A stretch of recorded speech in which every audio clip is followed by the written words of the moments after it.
Bonjour, dans cette vidéo, je vais corriger un exercice sur l'effet Doppler. Alors un hélicoptère émet un son de 810 Hz, c'est ce que l'on appelle la fréquence émise.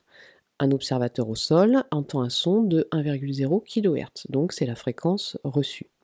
Précisez en justifiant si l'hélicoptère s'approche ou s'éloigne.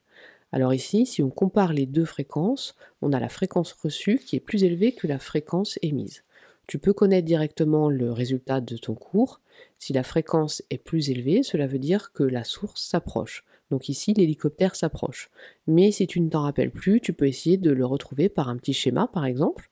Si la source se déplace de la gauche vers la droite, à droite, on a des ondes qui se resserrent et on a des longueurs d'onde qui deviennent plus petites, donc la fréquence qui augmente. La fréquence reçue est plus élevée que la fréquence émise.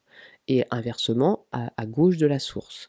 Donc ici, on a bien une source qui s'approche lorsque la fréquence augmente. Tu peux aussi essayer de t'en rappeler en te rappelant ce que tu entends quand tu entends une voiture passer. Voilà, quand elle s'approche, le son devient plus aigu, donc la fréquence augmente, et quand elle s'éloigne, le son devient plus grave, donc la fréquence diminue. Donc ici, la source sonore, l'hélicoptère, se rapproche.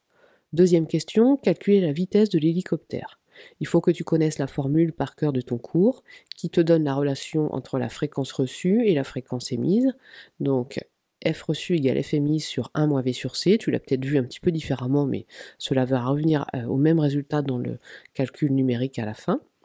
Donc ici, F1 égale F0 sur 1 moins V sur C. Par contre, il faut que tu saches bien ce que veut dire V et C.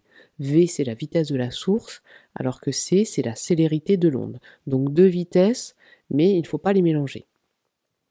Pour le son, je te rappelle que dans l'air, à température ambiante, on a une célérité de 340 mètres par seconde. Donc si on travaille un petit peu cette relation pour exprimer V en fonction des autres grandeurs, eh bien cela va donner, donc ici, V égale moins C, facteur de F0 sur F1 moins 1. L'application numérique te donne 65 mètres par seconde. Dernière question, calculer la fréquence F2 qui serait entendue si l'hélicoptère allait dans la direction opposée. Dans ce cas-là, il faut prendre la formule d'une source qui s'éloigne. Donc c'est la même formule que précédemment, sauf qu'à la place du moins, tu as ici un plus en bas de la fraction 1 plus V sur C. Donc si on fait l'application numérique, cela nous fait une fréquence de 680 Hz, qui est cohérent avec ce que l'on a entendu tout à l'heure.